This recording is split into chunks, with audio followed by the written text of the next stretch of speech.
Hello प्यारे बच्चों, कैसे हैं आप सब लोग। आई होप सब लोग अच्छे होंगे और कुछ अच्छा कर रहे होंगे घर पे रह करके। मैं सुनील यादव और आप मुझे देख रहे हैं कैंप स्पेस चैनल पर। तो आइएगा हम लोग सॉल्यूशन चैप्टर का जो रिमेनिंग पोर्शन है उसको कवर अप करते हैं। और रिमेनिंग पोर्शन हमने कोलिगेटिव प्रॉपर्टी तक सारा टॉपिक कवर कर चुके हैं ऑलरेडी हम लोग। अब हम लोग आ गए हैं एक ऐसे टॉपिक पर जो बेहद इम्पोर्टेंट भी है और थोड़ा सा अलग है बाकी जो पहले पढ़ चुके हैं उससे। देखिएगा क्या पढ़ना है, क्या आज का टॉपिक रहेगा हमारा। स्टार्ट करते हैं आज की कहानी, जरा आइएगा साथ में बने रहेंगे। टॉपिक है abnormal molecular mass. Topic is abnormal molecular mass. अब एबनॉर्मल मॉलिक्यूलर मास का मतलब क्या हुआ? हुआ क्या कि अभी तक जितने भी कोलिगेटिव प्रॉपर्टीज हमने डिस्कस की, जो भी हमने कोलिगेटिव प्रॉपर्टीज हमने डिस्कस की, उन सारी की सारी कोलिगेटिव प्रॉपर्टीज को हमने डिस्कस जब किया उस टाइम पर सोल्यूट भी यूज वहां पर हुआ होगा। हुआ था भाई सोल्यूट तो यूज। अब वो सोल्यूट जो था वहां पर हमने सोल्यूट को नॉन इलेक्ट्रोलाइट कंसीडर किया था। सबसे पहली बात तो सोल्यूट को क्या मान लिया था? नॉन इलेक्ट्रोलाइट माना था। अब आप लोगों के दिमाग में आएगा कि ये इलेक्ट्रोलाइट नॉन इलेक्ट्रोलाइट क्या होता है। तो इलेक्ट्रोलाइट नॉन इलेक्ट्रोलाइट का मतलब समझ लेंगे पहले। सबसे पहले क्वेश्चन आ गया होगा दिमाग में, इलेक्ट्रोलाइट क्या होता है? Electrolyte is that substance which dissociates into its constituent ions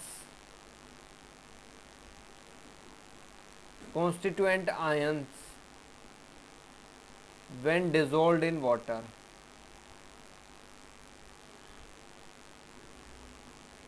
जब क्या होता है, जब हम किसी भी चीज को, किसी सब्सटेंस को अगर पानी में डिसोल्व कर दें और पानी में डिसोल्व करने के बाद अगर वो अपने कंस्टिट्यूएंट आयंस में ब्रेक कर जाए, डिसोसिएट कर जाए, तो उसी को बेटा जी हम लोग इलेक्ट्रोलाइट कहते हैं। तो इलेक्ट्रोलाइट अगर इस चीज को कहते हैं जो डिसोसिएट कर जाए पानी में डालने के बाद, तो नॉन इलेक्ट्रोलाइट क्या होगा? इससे अपोजिट होगा कि नहीं होगा? बोलो। Which does not dissociate.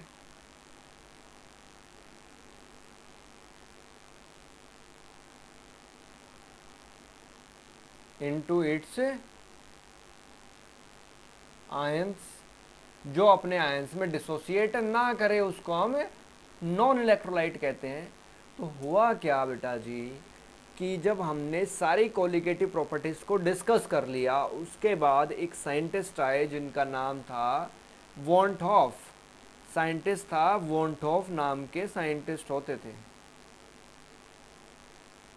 उनने क्या बोला, उनने एक रिसर्च की, एक स्टडी की। उनने बोला कि भाई ठीक बात है, आपने जो भी कोलिगेटिव प्रॉपर्टीज डिस्कस की वो सब ठीक है, कोई दिक्कत नहीं है उनमें, लेकिन आप लोगों ने जो भी कोलिगेटिव प्रॉपर्टीज डिस्कस की है वो सारी कोलिगेटिव प्रॉपर्टीज सोल्यूट को as a non electrolyte consider करके किया है। लेकिन अगर बाई चांस कभी ऐसा हुआ कि सोल्यूट इलेक्ट्रोलाइट नेचर का हो गया, यानी जो सोल्यूट हम यूज करें वो उसका जो नेचर होगा, अगर वो इलेक्ट्रोलाइटिक नेचर का सोल्यूट हुआ, तो फिर हम लोग क्या कर पाएंगे?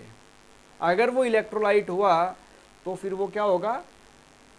डिसोसिएट करेगा या एसोसिएट करेगा, यानी या तो वो डिसोसिएट कर सकता है अपने आयंस में, या फिर वो दो चीजें जुड़ करके एक बन सकती है, यानी एसोसिएशन हो सकता है, डिसोसिएशन एसोसिएशन जैसा फिनोमिना हो सकता है।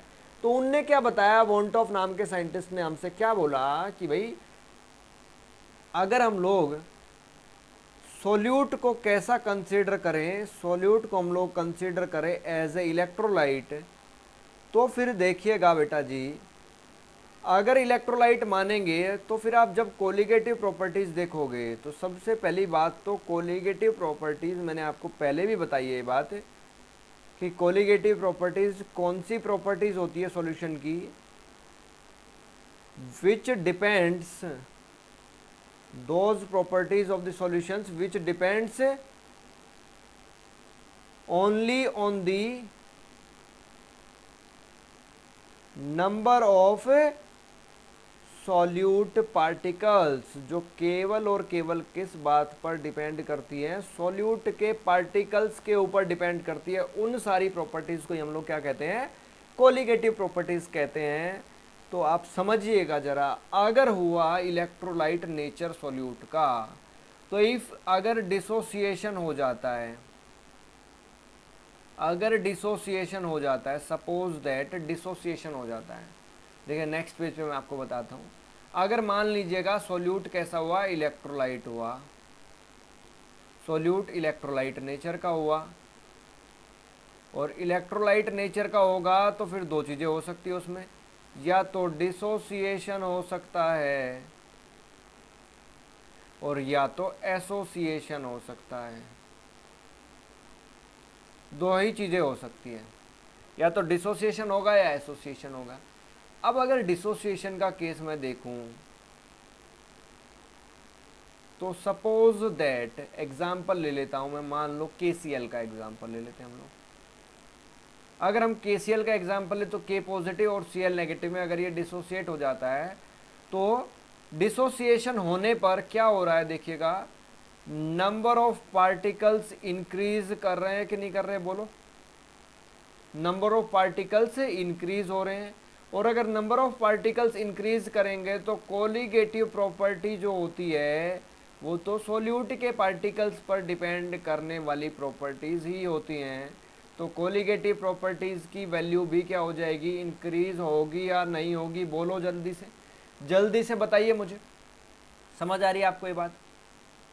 उसके बाद अगर एसोसिएशन हो जाए, सपोज दैट एसोसिएशन वाला केस आ जाए हमसे, जैसे मान लो आपको दे दिया गया, एग्जाम्पल दे दिया जाए आपको, एसिटिक एसिड दे दिया जाए 2 मोल्स CH3COOH, तो क्या होता है अगर ये बेंजीन के अंदर, benzene as a solvent work जब करेगा, बेंजीन सॉल्वेंट के अंदर जब आप इसको मिक्स कर दोगे तो क्या होता है, यहाँ पर CH3COOH का होल ट्वाइस हो जाता है, यानी ये डाइमराइज होता है, एसोसिएट कर जाता है। अब अगर एसोसिएशन हो रहा है तो एसोसिएशन के केस में क्या हो गया, नंबर ऑफ पार्टिकल्स जो हैं डिक्रीज हो गए, और अगर नंबर ऑफ पार्टिकल्स डिक्रीज हो गए तो कोलिगेटिव प्रॉपर्टी की वैल्यू भी क्या हो जाएगी, डिक्रीज हो जाएगी या नहीं हो जाएगी, बोलिएगा जल्दी से बोलिएगा बेटा जी, समझ आई बात आपको ये। तो कोलिगेटिव प्रॉपर्टीज की वैल्यू भी क्या हो जाएगी, डिक्रीज कर जाएगी। अब उनने क्या कहा साइंटिस्ट ने कि भाई अब एसोसिएशन डिसोसिएशन जब होगा, डिसोसिएशन हुआ, पार्टिकल्स इंक्रीज हुए, कोलिगेटिव प्रॉपर्टी की वैल्यू इंक्रीज हो गई। अगर एसोसिएशन हुआ तो नंबर ऑफ पार्टिकल्स डिक्रीज हो गए, कोलिगेटिव प्रॉपर्टी की वैल्यू भी डिक्रीज हो गई। तो जब ऐसा केस होगा तो कोलिगेटिव प्रॉपर्टी की वैल्यू, इसका मतलब क्या हुआ कि वो तो एग्जैक्ट वैल्यू तो नहीं आ पाएगी, करेक्ट वैल्यू तो नहीं आई। अब करेक्ट वैल्यू नहीं आई तो उसी वजह से क्या प्रॉब्लम आएगी, एक चीज़ मैं आपको और बता देता हूँ, उसी वजह से क्या हो जाएगा, कोलिगेटिव प्रॉपर्टी की एग्जैक्ट वैल्यू तो नहीं निकल पा रही है इसका मतलब।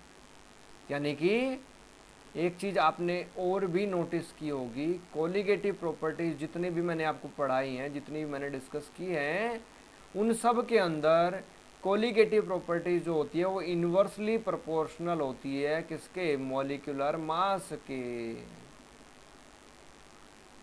Inversely proportional to molecular mass होती है वो सारी की सारी कोलिगेटिव प्रॉपर्टीज की वैल्यू। समझ आई बात। तो अब देखिएगा, अगर डिसोसिएशन होता है, अगर डिसोसिएशन होता है तो मॉलिक्यूलर मास क्या हो रहा है, मॉलिक्यूलर मास डिक्रीज कर रहा है, तो कोलिगेटिव प्रॉपर्टी क्या करेगी, इंक्रीज करेगी, इससे भी समझ सकते हो आप। और अगर एसोसिएशन हो रहा है तो मॉलिक्यूलर मास इंक्रीज कर रहा है, क्योंकि दो पार्टिकल जुड़ करके एक बन गया है, तो कोलिगेटिव प्रॉपर्टी क्या हो जाएगी, अब डिक्रीज करेंगी। समझ में बात आई या नहीं आई, बताइए जल्दी से मुझे। अगर ये बातें आपको क्लियरली समझ आई तो फिर हम बात करते हैं आगे की बातें। इसी चीज़ को समझाने के लिए, इसी चीज़ को क्लियर करने के लिए वॉन्टॉफ नाम के साइंटिस्ट ने क्या किया, एक फैक्टर को इंट्रोड्यूस कर दिया जिसको हम लोग वॉन्टॉफ फैक्टर कहते हैं। जिसको हम लोग क्या कहते हैं, वॉन्टॉफ ने क्या किया, वॉन्टॉफ नाम के साइंटिस्ट आए और उनने क्या कर दिया करके, वॉन्टॉफ फैक्टर को इंट्रोड्यूस कर दिया, वॉन्टॉफ फैक्टर को इंट्रोड्यूस कर दिया, जिसको हम लोग स्मॉल आई से रिप्रेजेंट करते हैं। अब वॉन्टॉफ फैक्टर को इंट्रोड्यूस करने के बाद जो भी सारी कोलिगेटिव प्रॉपर्टीज़ थी, उनने क्या किया, सारी की सारी कोलिगेटिव प्रॉपर्टीज़ के फॉर्मूलाज को थोड़ा थोड़ा चेंज करने की कोशिश की। लेकिन उससे पहले आप ये समझेंगे कि कोलिगेटिव प्रॉपर्टी से पहले आप ये समझिएगा ज़रा, इस वॉन्टॉफ फैक्टर का मतलब क्या होता है।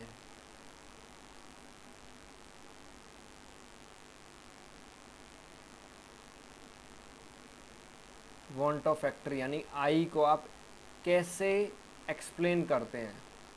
वॉन्टॉफ फैक्टर का मतलब है normal value of colligative properties. It is defined as normal value of colligative properties. इसी नॉर्मल वैल्यू को हम लोग कैलकुलेटेड वैल्यू भी कहते हैं। मैं आपको बताऊंगा कैलकुलेटेड और नॉर्मल या फ़र्क क्या होता है इस बात में। Divided by abnormal value of colligative properties, abnormal value of colligative properties, and this is known as observed value. This is known as observed value. ठीक है, ठीक है, normal value of colligative properties. और इसको आप हटा दीजिएगा अभी, चाहिए इसको मत लिखिएगा अभी, कोई दिक्कत नहीं है, इसको लिखना ज़रूरी नहीं है अभी हमारे लिए। Normal value of colligative property divided bye abnormal value of colligative property. एक तरीका तो ये है डिफाइन करने का। उसके साथ साथ हम एक तरीके से और इसको डिफाइन कर सकते हैं। इसको हम लोग ऑब्जर्व्ड वैल्यू लिख देते हैं। चलो हम लोग ये उल्टा लिख दिया था हमने पहले, ऑब्जर्व्ड डिवाइडेड बाय कैलकुलेटेड लिख देते हैं यहाँ पर। ठीक है, अब देखिएगा, हम लोग जानते हैं कि हमारी जो कोलिगेटिव प्रॉपर्टीज़ होती हैं वो इन्वर्सली प्रोपोर्शनल होती है मोलिकुलर मास। तो इसको मैं क्या लिख दूँ, m कैलकुलेटेड। पहली वाली ऊपर वाली कोलिगेटिव प्रॉपर्टी क्या होगी, 1/m calculated. Calculated colligative property की वैल्यू है तो, sorry, observed value, I am writing it wrong again and again. इसको मैं क्या लिख दूँ, observed value of colligative property divided by calculated value of colligative property. जब इसको, क्योंकि सारी की सारी colligative properties inversely proportional to molecular mass होता है, इसको आप सिंप्लीफाई करोगे तो mc/m ऑब्जर्व्ड आ जाएगा आपका। तो आप इसको याद कैसे करेंगे, I = mc/m ऑब्जर्व्ड। कैसे याद करना है कि अल्फ़ाबेट के हिसाब से C पहले आता है तो ऊपर लिखेंगे उसको, और O बाद में आता है तो उसको नीचे लिखेंगे आप। बस यही याद रखने का तरीका आप बना लेंगे। तो ये क्या होगा, calculated value, calculated molecular mass, calculated molecular mass divided by observed molecular mass.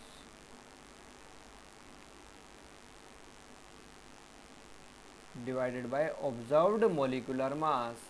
अब इस बात को समझिएगा बेटा जी, देखिएगा जैसे कि क्या मतलब है इस कैलकुलेटेड मोलिकुलर का मास का। mc का मतलब क्या होता है, what is this mc। mc का मतलब है, जैसे एक एग्जांपल ले लेता हूँ मैं आप लोगों के लिए। जैसे मान लो एसिटिक एसिड का ही मैंने एग्जांपल ले लिया। अगर आप क्या करेंगे, एसिटिक एसिड का मोलिकुलर मास निकालेंगे तो आप इस तरीके से निकाल सकते हैं, 12 प्लस हाइड्रोजन का एक, हाइड्रोजन का एक होता है तो 3 का 3 हो जाएगा, प्लस 12 प्लस 16 प्लस 16 प्लस 1 करके आप निकालेंगे, जो कि कितना आएगा, 60 के अराउंड आएगा, 60 वैल्यू आएगी, 60 ग्राम के बराबर आ जाएगा। तो ये जो आपने मोलिकुलर मास निकाला फॉर्मूला से कैलकुलेट करके, जोड़ करके, ऐड करके, इसी को कैलकुलेटेड मोलिकुलर मास हम लोग कहते हैं। लेकिन अगर इसी चीज का एसिटिक एसिड का मोलिकुलर मास ही आप कहां से निकालें, मोलिकुलर मास आप निकालें कहां से, कोलिगेटिव प्रॉपर्टी के फॉर्मूला से, कोलिगेटिव प्रॉपर्टी का फॉर्मूला यूज करके क्या करें आप, कैलकुलेट करें, तो वो जो मास निकल करके आएगा उसी मास को m ऑब्जर्व्ड कहते हैं। बहुत सारे लोगों को इसी बात में ही कंफ्यूजन रहती है कि mc और mo होता क्या है। आप इस बात को बिल्कुल क्लियरली समझेंगे कि mc और mo क्या होता है। mo मीन्स m ऑब्जर्व्ड और mc मतलब m कैलकुलेटेड। m कैलकुलेटेड का मतलब क्या होता है कि जो आप फॉर्मूला से जोड़ जोड़ करके निकालते हैं, जैसे CH3COOH का 12 + 3 + 12 + 16 + 16 + 1 करके आपने 60 मॉलिक्यूलर मास निकाल दिया, वो कैलकुलेटेड था, वो आप कैलकुलेट कर पा रहे हैं। कैलकुलेट मतलब जो जोड़ जोड़ के निकल जाए, कैलकुलेशन मतलब मैथ। और मॉलिक्यूलर मास ऑब्जर्व्ड कौन सा होता है, जो आप कोलिगेटिव प्रॉपर्टी का फॉर्मूला लगा करके आप वास्तव में ऑब्जर्व क्या कर रहे हैं, कोलिगेटिव प्रॉपर्टी का फॉर्मूला लगा करके जो आप ऑब्जर्व कर रहे हैं उसी को आप ऑब्जर्व्ड मॉलिक्यूलर मास बोलेंगे। अगर इतनी बातें आपको क्लियरली समझ आ गई हैं तो फिर मैं आपको लेकर के चलता हूं एक नई बात पर, नई कहानी में। अब आई जो है हमारा वांट ऑफ फैक्टर, हम इसको एक और तरीके से भी डिफाइन कर सकते हैं, number of particles of solute after association या डिसोसिएशन। एसोसिएशन या डिसोसिएशन होने के बाद पार्टिकल सॉल्यूट के कितने हो गए हैं, divided by total number of particles initially taken, divided by total number of particles initially taken. ये भी आई को डिफाइन करने का एक थर्ड फॉर्मूला है। तो बेटा जी अगर आपको सारी बातें यहाँ से क्लियरली समझ आई हैं, तो अब क्या किया उन वांट ऑफ नाम के साइंटिस्ट ने, जब वांट ऑफ फैक्टर को इंट्रोड्यूस भी कर दिया और वांट ऑफ फैक्टर को उनने डिफाइन भी कर दिया, उसके बाद उनने क्या किया, जो 4 कोलिगेटिव प्रॉपर्टीज मैंने आपके साथ डिस्कस की थी और चारों के फॉर्मूला मैं लिख रहा हूँ यहाँ पर, देखिएगा क्या क्या फॉर्मूला बनाए थे हमने। उन चारों की चारों कोलिगेटिव प्रॉपर्टीज को थोड़ा थोड़ा सा चेंज इनने कर दिया, P0 - PS upon P net, जो कि relative lowering in vapour pressure is equals to XB था। Next is delta TB is equals to KB into M, and next one is delta TF is equals to KF into M, and fourth one is pi is equals to CRT। 4 colligative properties हमने discuss की और इन चारों colligative properties के अंदर अभी तक ये चारों कोलिगेटिव प्रॉपर्टीज जब हमने पहली बार पढ़ी थी तो ये नॉन इलेक्ट्रोलाइट सॉल्यूट को लेकर के पढ़ी गई थी। और नॉन इलेक्ट्रोलाइट आप कह सकते हैं when the solute is non electrolyte, जब सॉल्यूट कैसा होगा, नॉन इलेक्ट्रोलाइट के तरीके से बिहेव करेगा, तो उस टाइम पर जो आई होता है ना हमारा, उसको आप 1 कंसीडर कर सकते हो, आपके लिए बहुत सिंप्लीफाइड चीज़ हो जाएगी। लेकिन जब इलेक्ट्रोलाइट होगा, आप अब जो मैं फॉर्मूला बनाने जा रहा हूँ ये आप दोनों के लिए यूज़ कर सकते हो, इलेक्ट्रोलाइट हो ना हो दोनों के लिए आप यूज़ कर सकते हो। नॉन इलेक्ट्रोलाइट होगा तो I1 ले लेना, और इलेक्ट्रोलाइट होगा तो आई की वैल्यू कुछ आप जो भी होती है वो ले लेंगे, बता देंगे आपको सारी बातें। अब इनने चेंज क्या किया, सारे फॉर्मूला के अंदर बस आई इंट्रोड्यूस कर दिया, ये एक आई फैक्टर और लगा दिया बस आगे हर एक के सामने, आई इंटू XB, आई इंटू KB इंटू M, आई इंटू KF इंटू M और I इंटू CRT। ये चेंजेस किए गए कोलिगेटिव प्रॉपर्टी के फॉर्मूलाज के अंदर, और इसी चेंज की वजह से अब ये फॉर्मूलाज अगर सॉल्यूट इलेक्ट्रोलाइट है और सॉल्यूट चाहे इलेक्ट्रोलाइट नहीं है, दोनों केस में आप इनको इजीली यूज़ कर सकते हैं, कोई प्रॉब्लम नहीं होगी आपको इनको।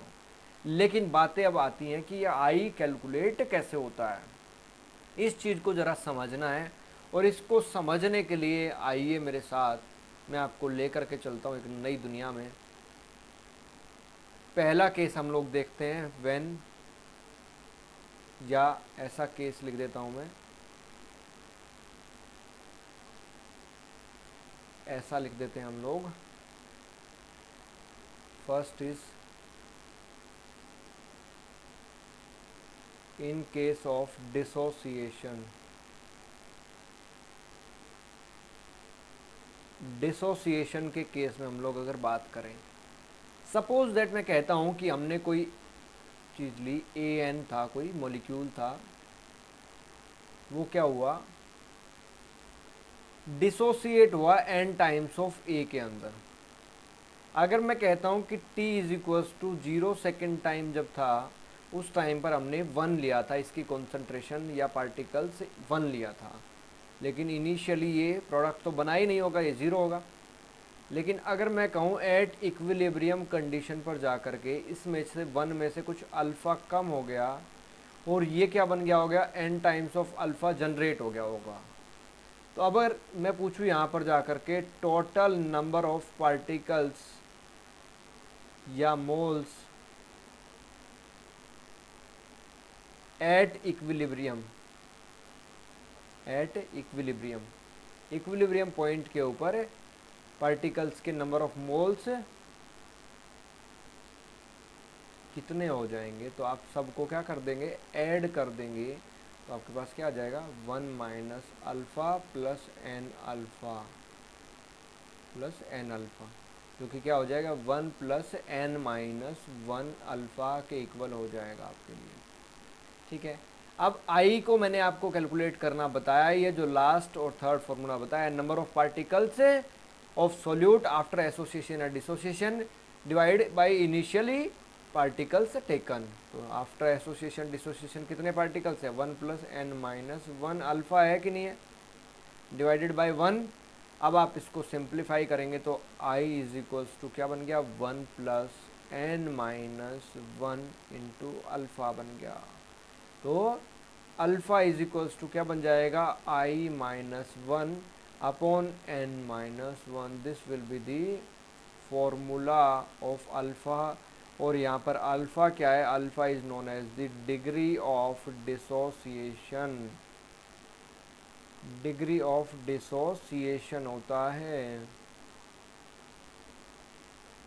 ठीक है, और अगर कोई इलेक्ट्रोलाइट स्ट्रॉन्ग इलेक्ट्रोलाइट होता है, अगर अल्फ़ा इज इक्वल्स टू, अगर मैं सिंपल तरीके से बता दूं आपको, तो degree of dissociation alpha is equals to 1 होता है फॉर 100% डिसोसिएशन। अगर डिसोसिएशन 100% होता है तो उसके लिए अल्फ़ा क्या होता है बेटा जी, 1 होता है। यानी कि आप क्या कह सकते हैं कि इलेक्ट्रोलाइट जो है कैसे बिहेव कर रहा है, स्ट्रॉन्ग इलेक्ट्रोलाइट के तरीके से बिहेव कर रहा है। अगर 100% कोई इलेक्ट्रोलाइट डिसोसिएट करता है तो वो कैसे बिहेव करेगा, works as a strong electrolyte काम करेगा वो। ठीक है, अब एक चीज़ और समझिएगा ज़रा। अब आप लोग एक बात जानते हैं, मैंने आपको बताया कि I बराबर क्या होता है, MC/M ऑब्जर्व्ड होता है, MC/M ऑब्जर्व्ड होता है। अब डिसोसिएशन के केस में जो आप ऑब्जर्व करेंगे वो कम होगा, क्यों कम होगा, क्योंकि वहाँ पर डिसोसिएशन हो रहा है। तो जब आप I की जगह, ये यहाँ पर इस I की जगह सब्स्टिट्यूट करेंगे तो अल्फ़ा का फॉर्मूला देखिएगा ज़रा क्या बनेगा, MC/M observed -1 upon n minus 1, तो बराबर क्या होगा, इज इक्वल्स टू क्या होगा, ये alpha is equals to MC minus M observe divided by M observed, और यहाँ पर क्या होगा n माइनस 1 से नीचे मल्टीप्लाइड होगा। ये एक और फॉर्मूला बन जाता है जिससे आप क्या कैलकुलेट कर सकते हैं, अल्फ़ा कर सकते हैं, जो कि मोलिकुलर मास के टर्म्स में फॉर्मूला बन जाता है। और MC और M ऑब्जर्व तो मैंने आपको बता ही दिया है, आप इजीली देख सकते हैं वहाँ से। क्लियर है ये बात या नहीं, बोलो आप। ठीक है, एक और चीज़ मैं आपको इधर ही समझाता हूँ ताकि आपको ज़्यादा अच्छे से समझ आए। हमने पढ़ा alpha is equals to I minus one होता है अपॉन एन माइनस वन होता है। अगर मैं कहूँ if alpha is equals to one यानी 100% डिसोसिएशन होता है तो एन की वैल्यू क्या होगी या आई की वैल्यू क्या होगी? आई की वैल्यू क्या हो जाएगी देखिएगा, one is equals to I minus one upon N minus one. तो क्या हो जाएगा, N minus one is equals to I minus one से माइनस वन कैंसिल आउट हो जाएगा। आपको क्या दिख रहा है, I is equals to N हो जाएगा। और एन क्या है, N is what is N here, number of particles after dissociation. Dissociation होने के बाद कितने पार्टिकल्स बन गए हैं, वही क्या है, एन है बेटा जी। क्लियर है बात आपको ये? अगर ये सारी बातें आपको क्लियर है तो देखिए नए पेज पे बताता हूँ मैं आपको। क्या हो गया, आई इज इक्वल्स टू एन के इक्वल आया। जैसे सपोज दैट आपको एग्जाम्पल दे दिया KCl दे दिया, तो KCl कैसे टूट जाता है, K positive plus Cl negative. अगर KCl 100% डिसोसिएट करता है तो N कितना हो गया, यहाँ पर 2 हो गया। तो KCl के लिए आप I भी डायरेक्टली क्या यूज़ कर सकते हो, 2 यूज़ कर सकते हो। आपको पूछने की ज़रूरत नहीं है, आपको दोबारा पूरा बड़ा फॉर्मूला लगाने की ज़रूरत नहीं है। I is equals to N ही होगा अगर 100% डिसोसिएशन होता है तो। यानी कि यहाँ से एक बात और पता लग जाती है, फॉर डिसोसिएशन जब भी होगा आई जो होगा वो हमेशा ग्रेटर देन 1 होगा। I is always greater than 1 for dissociation. Clear हो गई आपको ये बात? अगर ये बात आपको क्लियर हुई है तो फिर आप आइएगा, क्या समझें अब, second case, in case of association. Association के केस में ज़रा क्या कहानियाँ होती हैं, कहानियाँ समझ तो लो ज़रा, क्या कहानी है। सेकंड केस क्या है, इन केस ऑफ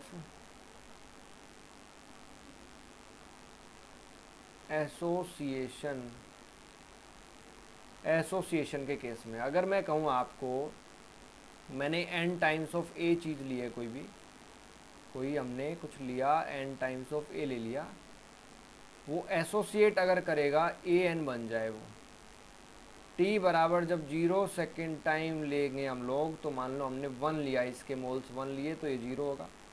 लेकिन अगर मैं बोलूँ एट इक्विलिब्रियम कंडीशन पर जाकर के क्या होगा, इसमें से कुछ अल्फ़ा कम हुआ तो ये अल्फ़ा बाई n हो जाएगा कि नहीं हो जाएगा, बोलिएगा। तो अगर मैं बोलूँ टोटल मोल्स एट इक्विलिब्रियम कितने होंगे, तो 1 minus alpha plus alpha by n हो जाएगा कि नहीं हो जाएगा, बोलो। तो क्या बन जाएगा, 1 plus 1 by N minus 1 alpha बन जाएगा ये। अगर आई कैलकुलेट करेंगे तो नंबर ऑफ पार्टिकल्स या मोल्स आफ्टर एसोसिएशन या dissociation divided by initially taken, तो 1 plus 1 upon N minus 1 into alpha divide by 1।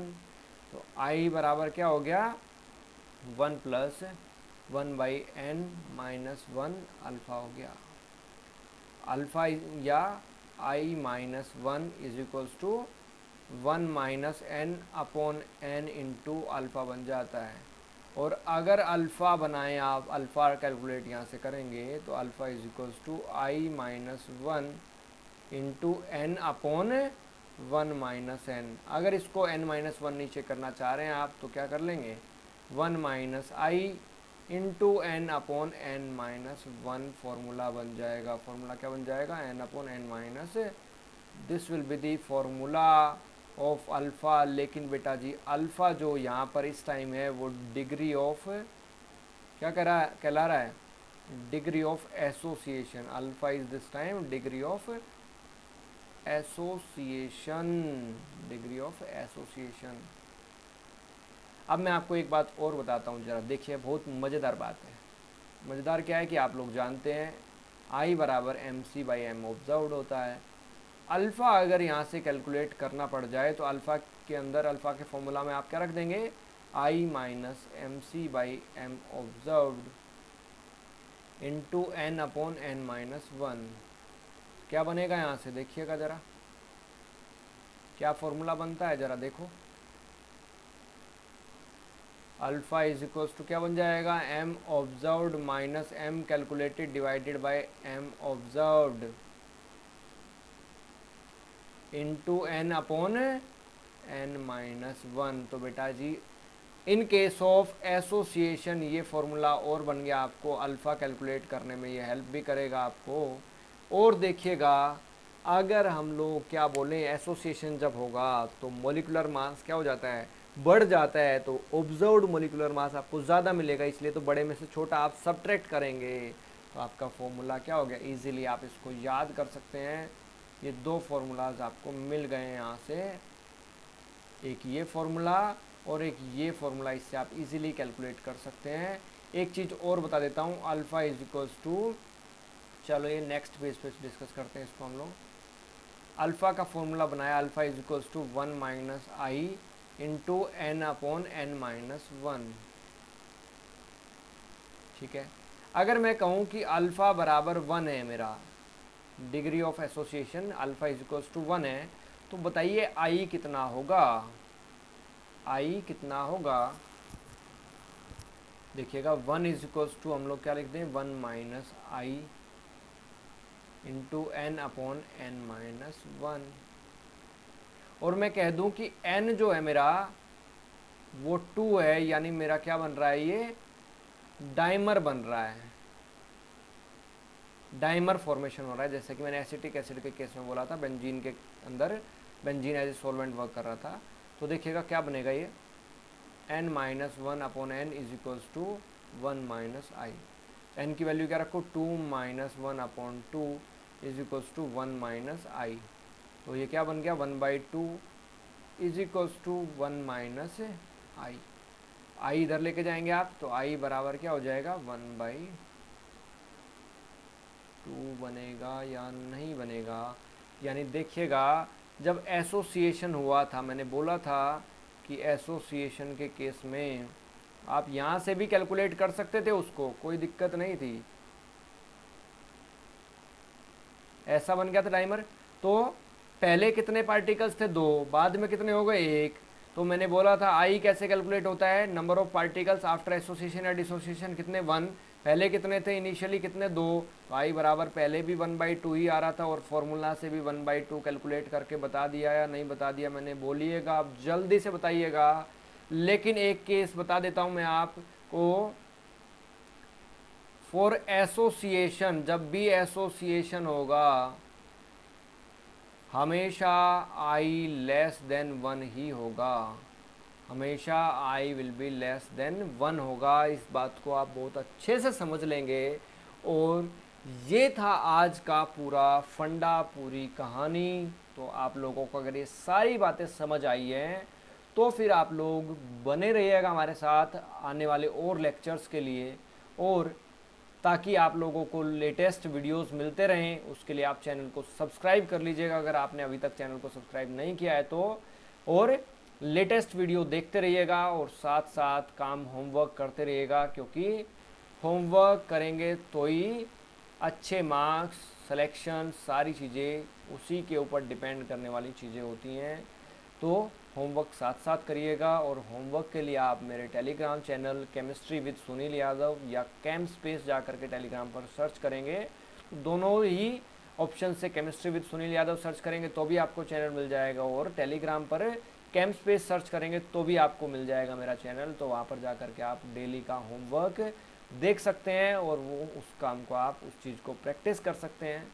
तो तब तक के लिए आप बने रहिएगा मेरे साथ और देखते रहिएगा हमारी वीडियोस, एंड कमेंट ज़रूर करते रहिएगा साथ साथ कि आपको वीडियो के अंदर क्या इंटरेस्टिंग लगा, क्या कमियां लगी, सारी चीज़ें हमें बताते रहिएगा। हम लोग इस तरीके के बुरा नहीं मानेंगे आपका कि आपने कोई गलत कमेंट कर दिया, कि भाई आपने नेगेटिव कमेंट कर दिया, मुझे समझ नहीं आया, कम समझ आया, तो उसका कोई बुरा नहीं मानना, उसको भी हम पॉजिटिव वे में लेंगे सारी चीज़ों को। तो आप लोग बने रहिए हमारे साथ और चैनल को लाइक शेयर सब्सक्राइब जितना हो सके करते रहिएगा, और अपने अपने घर पे रहेंगे, हेल्दी रहेंगे, खुशियाँ फैलाते रहेंगे, मुस्कुराते रहेंगे और अच्छे रहेंगे। Thank you and have a nice day.